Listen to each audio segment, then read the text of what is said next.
அதிமுக கூட்டணியில் பாஜகவுக்கான தொகுதிகள் குறித்து பேச்சுவார்த்தை தொடங்கியிருக்கிறது. 173 தொகுதிகளில் அதிமுக போட்டியிடும் வகையில் தொகுதி பங்கீட்டில் உடன்பாடு எட்டப்பட்டிருப்பதாக தகவல் ஒன்று வெளியாகியிருக்கிறது. விவரங்களோடு இணைகிறார் செய்தியாளர் லதா.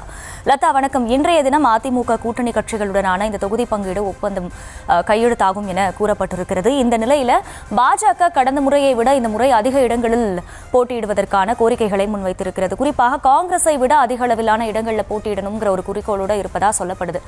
தற்போது பாஜக தரப்பில் முன்வைத்திருக்கக்கூடிய எவ்வளவு இடங்கள் வேணும்னு அவங்க தரப்புல இருந்து கோரிக்கை விடுக்கப்பட்டிருக்கு, எந்தெந்த இடங்கள் ஒதுக்கப்படுவதற்கான வாய்ப்புகள் இருக்கு, தற்போதைய நிலவரம் என்ன? வணக்கம்.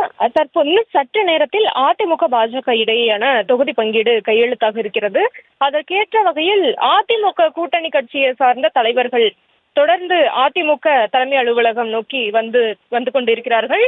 சற்று நேரத்திற்கு முன்பு பியூஷ் கோயல், அதே போல பாஜகவின் மாநில தலைவர் நயினார் நாகேந்திரன், துணைத் தலைவர் ஜெயபிரகாஷ் உள்ளிட்ட பலரும் வருகை தந்திருந்தார்கள். அதே போல டிடிவி தினகரனும் வருகை தந்திருந்தார்.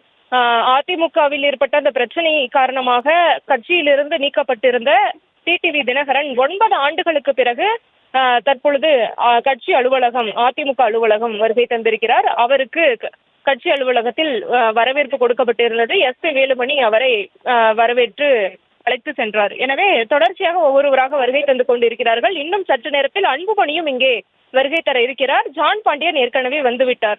எனவே அடுத்தடுத்து இன்னும் கூட்டணி கட்சியில் இருக்கக்கூடியவர்கள் தொடர்ச்சியாக வருகை தர இருக்கிறார்கள். எனவே அதிமுக பாஜக கூட்டணியில் யார் யாருக்கு எத்தனை தொகுதிகள் என்பது இன்னும் சற்று நேரத்தில் தெரிந்துவிடும். நமக்கு கிடைத்த தகவல் படி அதிமுக கூட்டணி பொறுத்த வரைக்கும் பாஜகவுக்கு 27 தொகுதிகள் ஒதுக்கப்படலாம் என்ற தகவல் கிடைத்திருக்கிறது. எனவே 27+3 என்பது பாஜகவில் இடம்பெற்றிருக்கக்கூடிய பாரிவேந்தர், ஜான் பாண்டியன், ஏ.சி. சண்முகம், இந்த 3 பேருக்கும் தலா ஒவ்வொரு தொகுதிகள் என்ற அடிப்படையில் 27+3 என்ற அடிப்படையில் பாஜக கூட்டணிக்கு தொகுதிகள் ஒதுக்கப்படலாம் என்ற தகவல் கிடைத்திருக்கிறது. அதே போல தமிழக ஜி.கே. வாசன் கட்சிக்கு 3 தொகுதிகள் ஒதுக்கப்படலாம் என்ற தகவல் கிடைத்திருக்கிறது. மேலும் பாமகவை பொறுத்த வரைக்கும் 17 அல்லது 18 தொகுதிகள் ஒதுக்குவதற்கான வாய்ப்புகள் இருப்பதாக சொல்லப்படுகிறது.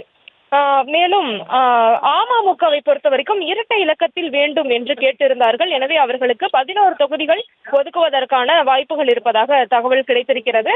அதே போல அதிமுகவை பொறுத்த வரைக்கும் அதிமுக வேட்பாளர்கள் 168 தொகுதிகளிலும், அதே போல அதிமுக கூட்டணியில் இடம்பெற்றிருக்கக்கூடிய புரட்சி பாரதம் உள்ளிட்ட மற்ற சிறிய சிறிய கட்சிகளுக்கு 5 தொகுதிகள் வீதம், அதிமுக இரட்டை இலையை பொறுத்த வரைக்கும் 173 தொகுதிகளில் போட்டியிடுவதற்கான அந்த சாதகமான சூழல் இருப்பதாகவும், அதற்கான கையெழுத்து இன்னும் சற்று நேரத்தில் ஒப்பந்தம் கையெழுத்தாகும் என்ற தகவல் கிடைத்திருக்கிறது. எனவே கடந்த 2021 ஒப்பிடும்போது தற்போதைய சூழல் மிகவும் மாறி இருப்பதை நம்மால பார்க்க முடிகிறது.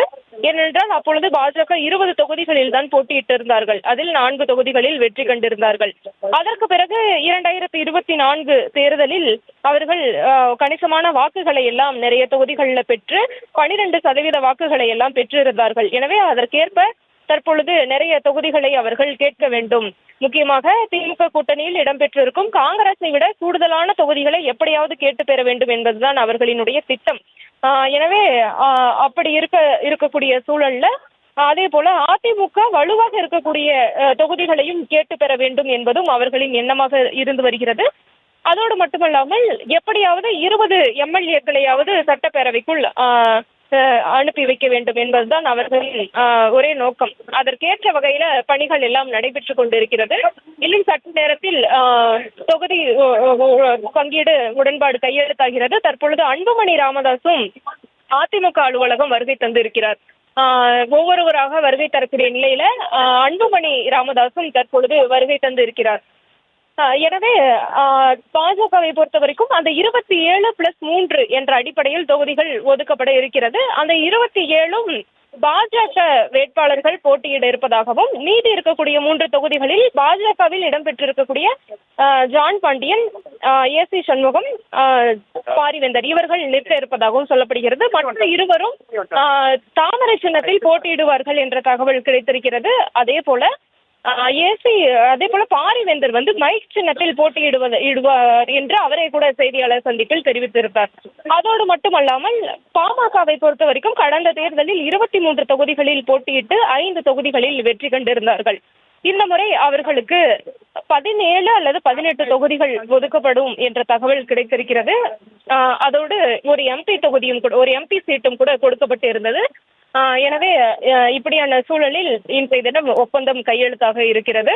அதே போல டிடிவி தினகரனை பொறுத்த வரைக்கும் 9 தொகுதிகள் வரை கொடுக்கப்படலாம் என்று சொல்லப்பட்டு வந்த நிலையில, இல்லை எங்களுக்கு இரட்டை இலக்கத்தில் தொகுதிகள் வேண்டும் என்று அவர் உறுதியாக இருந்த ஒரு சூழல்ல டெல்லி சென்று அமித்ஷா அவர்களை சந்தித்து எங்களுக்கு பாஜக கூட்டணியில் இத்தனை தொகுதிகள் வேண்டும் என்று அவர் உறுதியாக இருந்த நிலையில அவருக்கு 11 தொகுதிகள் வரை ஒதுக்கப்படுவதற்கான வாய்ப்புகள் இருப்பதாக சொல்லப்படுகிறது.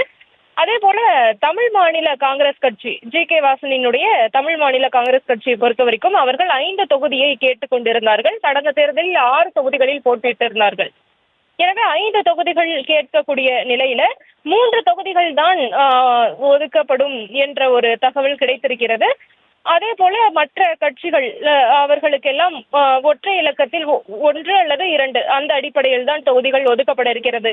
எனவே தோராயமாக நாம் பார்க்கும் பொழுது 173 தொகுதிகள் வரை இரட்டை இலை சின்னத்தில் போட்டியிடுவதற்கான வாய்ப்புகள் இருப்பதை நம்மால் புரிந்து கொள்ள முடிகிறது.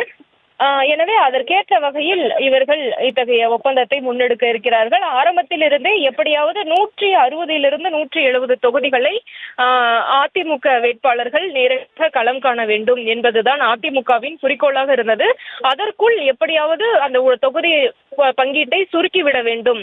கூட்டணிகள் கேட்கக்கூடிய அந்த இரட்டை இலக்கம் என்பது ஆரம்பத்திலிருந்து நாங்கள் கூடுதல் தொகுதிகளை கேட்டு பெறுவோம், இரட்டை இலக்கத்தில் கேட்போம் என்றெல்லாம் சொல்லி வந்தார்கள். ஆனால் முடிந்தவரை அவர்களுக்கு கொடுக்கக்கூடிய அந்த தொகுதிகளின் எண்ணிக்கையை சுருக்கி அதிமுக தரப்பு 160 170 தொகுதிகளுக்கு மேல்தான் நிற்க வேண்டும் என்ற ஒரு விடாப்பிடியாக எண்ணத்தில் இருந்து வந்தார்கள்.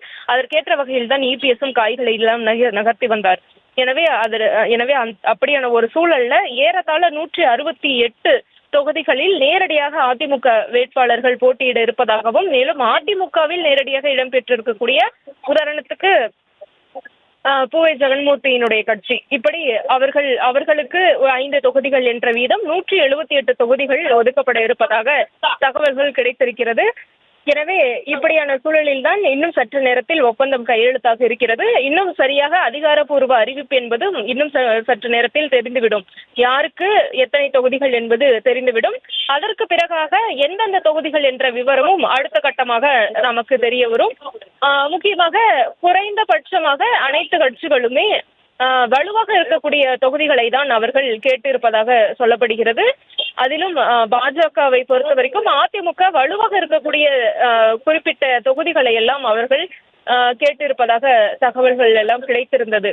எனவே இப்படியான சூழல்ல அவர்களுக்கு எந்தெந்த தொகுதிகள் என்பதும் நமக்கு அடுத்தடுத்த கட்டமாக தெரிந்துவிடும். ஏனென்றால் புதன்கிழமைக்குள் அதிமுக வேட்பாளர்கள் பட்டியல் வெளியாக இருக்கிறது. எனவே அதற்குள் நமக்கு தெரிந்துவிடும் எந்தெந்த தொகுதிகள் என்பது. எனவே ஒவ்வொருவராக வருகை தந்து கொண்டிருக்கிறார்கள். அதிமுக அலுவலகமே ஒரு பரபரப்பான சூழலில் தான் இருக்கிறது. இபிஎஸ் ஏற்கனவே இங்கே வந்துவிட்டார். அதே போல பியூஷ் கோயலும் இங்கே வந்துவிட்டார். பாஜக தரப்பில் முக்கிய நிர்வாகிகள் எல்லாம் ஒரு புறம் தொகுதி உடன்பாடு கையெழுத்தாவதற்கு முன் ஒரு மரியாதை நிமித்தமான சந்திப்பாகவும், ஒரு பேச்சுவார்த்தையை முன்னெடுக்கக்கூடிய ஒரு சந்திப்பாகவும் இது அமைந்திருக்கிறது. ஏனென்றால் எத்தனை தொகுதிகள் என்பது பேசி முடிவாகிவிட்டதாக தான் நமக்கு தகவல்கள் எல்லாம் வந்து கொண்டிருந்தது. எனவே ஒரு மரியாதை நிமித்தமான ஒரு சந்திப்பாக மட்டும் இல்லாமல் மற்ற கட்சியினரினுடைய வருகைக்காகவும் இவர்கள் காத்து கொண்டிருக்கிறார்கள். ஒவ்வொருவராக அலுவலகம் நோக்கி, அதிமுக அலுவலகம் நோக்கி வந்து கொண்டிருக்கிறார்கள். முதலில் பியூஷ் கோயல் வருகை தந்த நிலையில டிடிவி தினகரனும் கட்சி அலுவலகத்திற்கு வருகை தந்திருந்தார். அவருக்கு உற்சாக வரவேற்பு கொடுக்கப்பட்டிருக்கிறது. ஏனென்றால் அவர் 9 ஆண்டுகளுக்கு பிறகு அதிமுக அலுவலகத்தில் தன்னுடைய காலடியை எடுத்து வைக்கிறார். அன்புமணி அவர்களும் தற்போதுதான் வருகை தந்திருக்கிறார். எனவே ஜான் பாண்டியனும் வருகை தந்து விட்டார். அடுத்தடுத்து கூட்டணி கட்சி தலைவர்கள் இன்னும் சற்று நேரத்தில் ஒவ்வொருவர்களாக வருகை தரக்கூடிய நிலையில அனைவரும் ஒரு சேர ஒருங்கிணைந்து செய்தியாளர்களை சந்தித்து தொகுதி ஒப்பந்தம் கையெழுத்தாகிறது. அதற்கு பிறகு யாருக்கு எத்தனை தொகுதிகள் என்ற விவரமும் இன்னும் சற்று நேரத்தில் நமக்கு தெரிந்துவிடும். எனவே அதற்கு அடுத்தபடியாக எந்தெந்த தொகுதிகள் என்ன சின்னத்தில் போட்டி, உள்ளிட்ட விவரங்கள் எல்லாம் அடுத்தடுத்த கட்டமாக நமக்கு தெரிந்துவிடும். எனவே தேர்தலுக்கு இன்னும் சரியாக 1 மாதம் தான் இருக்கிறது. எனவே அதற்குள் இத்தகைய பணிகளை எல்லாம் முடிந்தவரை வேகமாக முடித்து விரைவில் பிரச்சாரத்தை தொடங்க வேண்டும் என்ற ஒரு முனைப்பு இருக்கிறது. அதற்கேற்ப இன்றைய தினத்திற்குள் எப்படியாவது இதை முடித்துவிட வேண்டும் என்றுதான் பாஜக அதிமுக கூட்டணி விரும்புகிறது. அதற்கேற்ற வகையில் தான் காய்களை எல்லாம் நகர்த்தி வருகிறது. கூட்டணி கட்சியினை பொறுத்த வரைக்கும் ஒரு சிலருக்கு இன்னும் கூட தொகுதிகளை எதிர்பார்ப்பதை நம்மால் புரிந்து கொள்ள முடிகிறது. ஏனென்றால் கிண்டியில் உள்ள தனியார் நட்சத்திர விடுதியில் வைத்து செய்தியாளர்களை சந்தித்த ஜி.கே. வாசன், நாங்கள் கேட்கக்கூடிய தொகுதிகளின் எண்ணிக்கையை விரிவாக எடுத்து கூறியுள்ளோம். நாங்கள் கேட்கக்கூடிய தொகுதிகளை கொடுப்பார்கள் என்று ஒரு நம்பிக்கை இருக்கிறது என்று தெரிவித்திருந்தார். அதே போல ஏசி சண்முகமும் கூட செய்தியாளர்களை சந்திக்கும் பொழுது, நாங்கள் 8 தொகுதியை கேட்டோம், அதில் 4வது அவர்கள் தேர்வு செய்து தருவார்கள் அல்லது குறைந்தபட்சம் 3வது தருவார்கள் என்ற நம்பிக்கை இருக்கிறது என்று தெரிவித்திருந்தார். ஆனால் நமக்கு கிடைத்த தகவலின்படி அவர்களுக்கு ஜி.கே. வாசனுக்கு பொறுத்த வரைக்கும் 3 தொகுதிகளும், ஏசி சண்முகத்திற்கு 1 தொகுதியும், ஜான் பாண்டியனுக்கு 1 தொகுதி, இப்படியான வீதத்தில் தான் அவர்கள் தொகுதிகளை பங்கீடு செய்து அந்த ஒப்பந்தம் கையெழுத்தாக இருப்பதாக நமக்கு தகவல்கள் கிடைத்திருக்கிறது. ஒருபுறம் திமுகவும் அந்த தேர்தல் விரைவாக அந்த பணிகளை எல்லாம் முடுக்கிவிட்டு இருக்கிறார்கள். தொகுதி பங்கீடு ஏறத்தாழ முடிவடைந்து இருக்கக்கூடிய நிலையில அதிமுகவும் இன்றைய தினம் இந்த பங்கீட்டை எல்லாம் முடிக்க இருக்கிறார்கள். எனவே இன்னும் சிறிது நேரத்தில் சில மணி நிமிடங்களிலேயே அந்த தொகுதி பங்கீடு என்பது அதிகாரப்பூர்வமாக கையெழுத்தாகி அறிவிக்கப்பட இருக்கிறது. எனவே இன்னும் சற்று நேரத்தில் இதற்கான செய்தியாளர் சந்திப்பு அதிமுக தலைமை அலுவலகத்தில் நடைபெற இருக்கிறது.